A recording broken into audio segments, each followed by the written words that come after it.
Stock മാർക്കറ്റുമായി ബന്ധപ്പെട്ടിട്ടുള്ള mutual ഫണ്ടുകളിലേക്ക്, അതായത് equity based ആയിട്ടുള്ള മ്യൂച്വൽ ഫണ്ടുകളിലേക്ക് പണം നിക്ഷേപിക്കാനുള്ള രണ്ട് മാർഗങ്ങളാണ് SIPയും STPയും. രണ്ടും നല്ലതാണ്, പക്ഷെ രണ്ടും ഉപയോഗിക്കേണ്ട സിറ്റുവേഷൻസ് അല്ലെങ്കിൽ സാഹചര്യങ്ങൾ വ്യത്യാസമാണ്.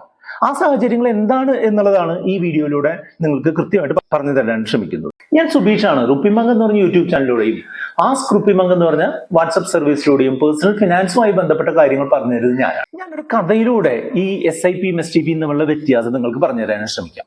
രണ്ട് സുഹൃത്തുക്കളുണ്ട്, രാജു എന്നും ഡുണ്ടു എന്നുമാണ് രണ്ടുപേരുടെ പേര്. രാജു ഒരു പ്രൈവറ്റ് കമ്പനിയിൽ ജോലി ചെയ്യുന്ന, സാലറി മാസം വളരെ കൃത്യമായിട്ട് കിട്ടിക്കൊണ്ടിരിക്കുന്ന ആളാണ്. അദ്ദേഹത്തിന്റെ സാലറിയിൽ നിന്ന് ഒരു നിശ്ചിത തുക എല്ലാ മാസവും മ്യൂച്വൽ ഫണ്ടുകളിലേക്ക് ഇടണം എന്ന് ആഗ്രഹിക്കുന്ന ഒരാളുമാണ്. അതേസമയം തന്നെ ഡുണ്ടു ഒരു ബിസിനസ് നടത്തിക്കൊണ്ടിരിക്കുന്ന ഒരാളാണ്.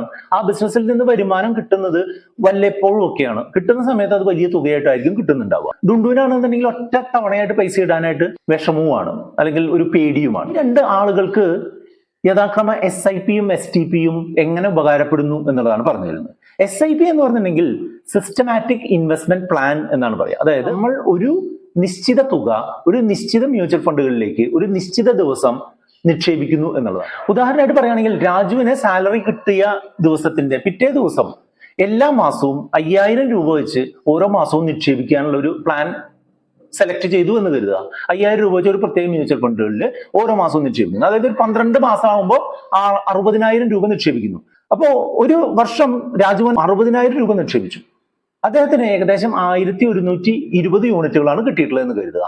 അപ്പോൾ അതിന്റെ ആവറേജ് കോസ്റ്റ് വരുന്നത് 53 രൂപ 60 പൈസ വെച്ചിട്ടാണ് ഒരു യൂണിറ്റ് അദ്ദേഹത്തിന് കിട്ടിയിട്ടുള്ളത്. കുറച്ച് സമയത്തിന് ശേഷം ആ യൂണിറ്റുകളുടെ വില 60-ൽ നിന്ന് 90 വർദ്ധിച്ചു എന്ന് കരുതുക. അദ്ദേഹത്തിന്റെ നിക്ഷേപം 1,80,800 രൂപ ആയിട്ട്, അതായത് 68% ആബ്സല്യൂട്ട് റിട്ടേൺ കിട്ടുകയും ചെയ്യുന്നു. അതായത് റുപ്പി കോസ്റ്റ് ആവറേജിങ്, ഓരോ മാസവും നമ്മൾ നിക്ഷേപിക്കുന്ന തുക ആവറേജ് ചെയ്തുകൊണ്ട് ലോങ് ടേമിലേക്ക് ഒരു നേട്ടം ഉണ്ടാക്കി തരിക എന്നുള്ളതാണ് SIPകളുടെ ഏറ്റവും വലിയ ഒരു അഡ്വാൻറ്റേജ്.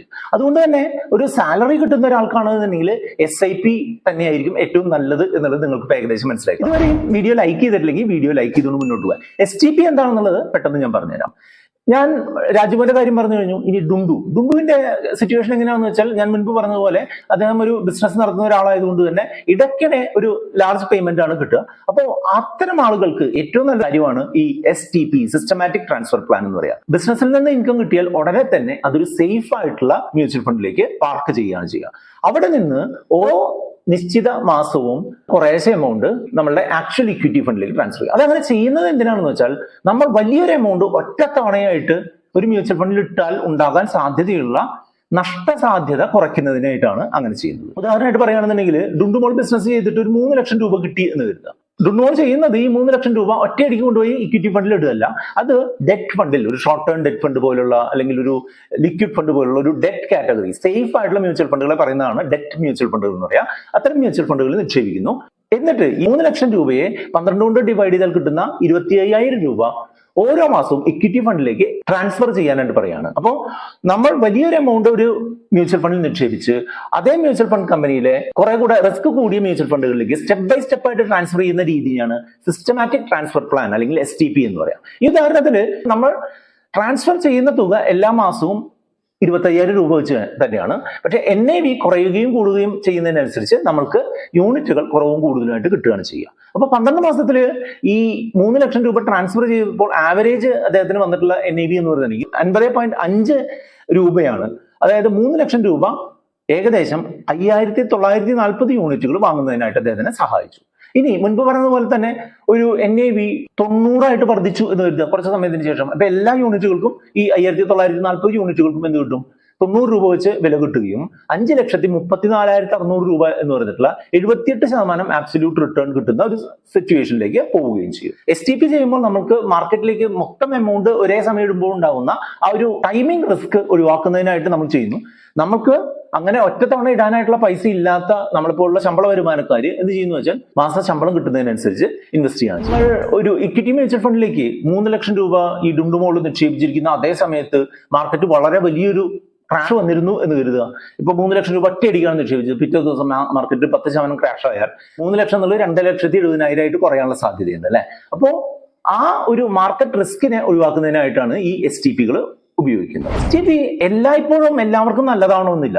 ഈ സിറ്റുവേഷനിൽ മാർക്കറ്റ് താഴേക്ക് പോകുന്ന ഒരു സിറ്റുവേഷൻ ആണ്, മാർക്കറ്റ് ഉയർന്നുള്ള മാർക്കറ്റ് താഴേക്ക് പോയിക്കൊണ്ടിരിക്കുകയാണെന്നുണ്ടെങ്കിൽ STP ചെയ്യുന്നത് നന്നായിരിക്കും. കാരണം എന്താ, നമ്മൾക്ക് ഉയർന്നു നിൽക്കുന്ന സമയത്ത് കുറച്ച് യൂണിറ്റുകൾ വാങ്ങും, താഴുമ്പോൾ കുറേശ്ശെ ട്രാൻസ്ഫർ ചെയ്തിട്ടുള്ള യൂണിറ്റുകൾ കിട്ടുകയാണ് ചെയ്യുക. അതേസമയം തന്നെ മാർക്കറ്റ് ഒരു വൊളാറ്റിലിറ്റി ഉള്ള സമയത്ത്, കയറിയും ഇറങ്ങി നിൽക്കുന്ന സമയത്ത് SIP തരുന്ന ഏതാണ്ട് അതേ ഒരു റിട്ടേൺ തന്നെ STP തരുകയും ചെയ്യും. പക്ഷെ മാർക്കറ്റ് കയറി പോയിക്കൊണ്ടിരിക്കുകയാണ്, ചെറിയ വിലയിൽ നിന്ന് മേലിലേക്ക് സ്റ്റഡി ആയിട്ട് കയറി കൊണ്ടിരിക്കുന്ന ഒരു സിറ്റുവേഷൻ ആണെന്നുണ്ടെങ്കിൽ ആദ്യം നമ്മൾ 25,000 വരെ 3 ലക്ഷം തന്നെ നിക്ഷേപിച്ചിരുന്നെങ്കിൽ നമുക്ക് മൊത്തം യൂണിറ്റുകളും ഈ ചെറിയ പ്രൈസിൽ കിട്ടുമായിരുന്നു എന്നുള്ള ഒരു അഡ്വാൻറ്റേജ് ഉണ്ട്. ഇനി SIPയും STPയും തമ്മിലുള്ള ഒരു കമ്പാരിസൺ നോക്കുകയാണെന്നുണ്ടെങ്കിൽ മന്ത്ലി ഇൻകം ഉള്ള ആളുകൾക്ക് SIP ആയിരിക്കും നല്ലത്. ഒരു റെഗുലർ ഒരു സേവിങ്സ് അല്ലെങ്കിൽ ഇൻവെസ്റ്റ്മെന്റ് ഹാബിറ്റ് ഉണ്ടാക്കുന്നതിനായിട്ട് SIPകൾ നിങ്ങളെ വളരെ നല്ല രീതിയിൽ ഹെൽപ്പ് ചെയ്യും. STPകൾ ലംസമായിട്ട് ഒരു പണം കിട്ടുന്ന സമയത്ത് വളരെ മികച്ചതായിരിക്കും. മാർക്കറ്റ് ക്രാഷിന്റെ ഒരു ഭയം ഒഴിവാക്കിക്കൊണ്ട് മുന്നോട്ട് പോകുന്നതിനായിട്ടാണ് STPകൾ ഉപയോഗിക്കുക. ഇൻവെസ്റ്റ്മെന്റ് ഒരു സ്റ്റെപ്പ് ബൈ സ്റ്റെപ്പ് സ്റ്റാഗർ ചെയ്തുകൊണ്ട് സ്റ്റെപ്പ് ബൈ സ്റ്റെപ്പ് ആയിട്ട് നിക്ഷേപിക്കുന്നതിനായിട്ടാണ് സാധാരണ STPകൾ ഉപയോഗിക്കുക. ഈ വീഡിയോ കാണുന്ന ആളുകൾ ലംസമായിട്ടുള്ള ഒരു എമൗണ്ട് ഇടാൻ ഉദ്ദേശിക്കുന്ന ആളുകളാണെന്നുണ്ടെങ്കിൽ മാർക്കറ്റ് റിസ്ക് ഒഴിവാക്കുന്നതിനായിട്ട് STPകൾ ഉപയോഗിക്കുക. അതേസമയം തന്നെ നിങ്ങൾക്ക് ഒരു ശമ്പള വരുമാനം ഉള്ള ആളുകളാണ് എന്നുണ്ടെങ്കിൽ, സിസ്റ്റമാറ്റിക് ആയിട്ട് ഏൺ ചെയ്യുന്ന ആളുകളാണെങ്കിൽ SIP രീതിയിൽ നിക്ഷേപിക്കാം. വീഡിയോ അവസാനിക്കുന്നതിന് മുമ്പ് ഒരു പ്രോ ടിപ്പും കൂടെ പറഞ്ഞുതരാം. എല്ലാ മ്യൂച്വൽ ഫണ്ടുകളിലും നമ്മൾക്ക് സിസ്റ്റമാറ്റിക് ഇൻവെസ്റ്റ്മെന്റ് ആയിട്ടും വൺ ടൈം ആയിട്ടും നിക്ഷേപിക്കാനുള്ള ഓപ്ഷൻ ഉണ്ട്. അതായത് സെയിം മ്യൂച്വൽ ഫണ്ടിൽ തന്നെ SIPയും STPയും ലംസമും ഒക്കെ ചെയ്യാനായിട്ട് പറ്റും. അപ്പോൾ ഞാനൊക്കെ പേഴ്സണലി ചെയ്യുന്ന ഒരു കാര്യം എന്താണെന്ന് വെച്ചാൽ, നമുക്ക് സാലറി കിട്ടുന്നതിനും നമ്മുടെ വരുമാനം കിട്ടുന്നതിനനുസരിച്ച് SIPകൾ സെറ്റ് ചെയ്തിട്ടുണ്ട്. അതേപോലെ തന്നെ നമുക്ക് ബോണസ് പോലുള്ള മറ്റെന്തെങ്കിലും ഒരു അഡീഷണൽ ബെനിഫിറ്റ് കിട്ടുന്ന സമയത്ത് ആ എമൗണ്ട് നമ്മൾ വളരെ വലിയ എമൗണ്ട് ആണെങ്കിൽ STP ചെയ്തുകൊണ്ട് നമ്മുടെ സെയിം മ്യൂച്വൽ ഫണ്ടിൽ തന്നെ ഇൻവെസ്റ്റ് ചെയ്യും. അല്ല എന്നുണ്ടെങ്കിൽ ചെറിയ എമൗണ്ടുകളൊക്കെ ആണെന്നുണ്ടെങ്കിൽ വൺ ടൈം ആയിട്ട് മ്യൂച്വൽ ഫണ്ടിൽ ഇൻവെസ്റ്റ് ചെയ്യുകയാണ് ചെയ്യുക. നമ്മുടെ ലക്ഷ്യങ്ങൾ ഒരു 5 വർഷം അതിൽ കൂടുതലോ കാലയളവിലേക്കുള്ളതാണെന്നുണ്ടെങ്കിൽ നിങ്ങൾ ഇക്വിറ്റി മ്യൂച്വൽ ഫണ്ടിൽ തന്നെയാണ് നിക്ഷേപിക്കേണ്ടത്. അത് തന്നെയാണ് റൈറ്റ് ആയിട്ടുള്ള മാർഗം എന്നുള്ളതാണ് എനിക്ക് പറഞ്ഞു തരാണ്. ഇത്രയും വീഡിയോ കണ്ടതിൽ നിന്ന് നിങ്ങൾക്ക് ഇപ്പോൾ ഒരു 10 ലക്ഷം രൂപ നിങ്ങൾ ഒരുമിച്ച് കിട്ടിക്കഴിഞ്ഞിട്ടുണ്ടെങ്കിൽ നിങ്ങളത് STP ചെയ്യുകയാണോ ചെയ്യുക, ലംസം ചെയ്യുകയാണോ ചെയ്യുക, അല്ലെങ്കിൽ മറ്റെന്തെങ്കിലും നിങ്ങൾ ചെയ്യുകയാണോ ചെയ്യുക, ഒന്ന് കമന്റ് ചെയ്ത് കഴിഞ്ഞാൽ കൂടുതൽ ആളുകൾ എങ്ങനെ ചിന്തിക്കുന്നു എന്നുള്ളത് മനസ്സിലാക്കാനായിട്ട്. ഇത്രയും വീഡിയോ ലൈക്ക് ചെയ്തിട്ടില്ലെങ്കിൽ ലൈക്കും കൂടെ ഒന്ന് ചെയ്തേക്കുക. അതേപോലെ തന്നെ ഈ SIPയും STPയും SWPയും ഒക്കെ ഉപയോഗിച്ച് പെൻഷൻ ഉണ്ടാക്കുന്ന ഒരു കാര്യത്തിനെ പറ്റിയിട്ട് നമ്മൾ വീഡിയോകൾ ചെയ്തിട്ടുണ്ട്. അത്തരം വീഡിയോകളാണ് ഇവിടെ കാണുന്നത്. അത് കണ്ടുകൊണ്ട് നിങ്ങൾക്ക് മുന്നോട്ട്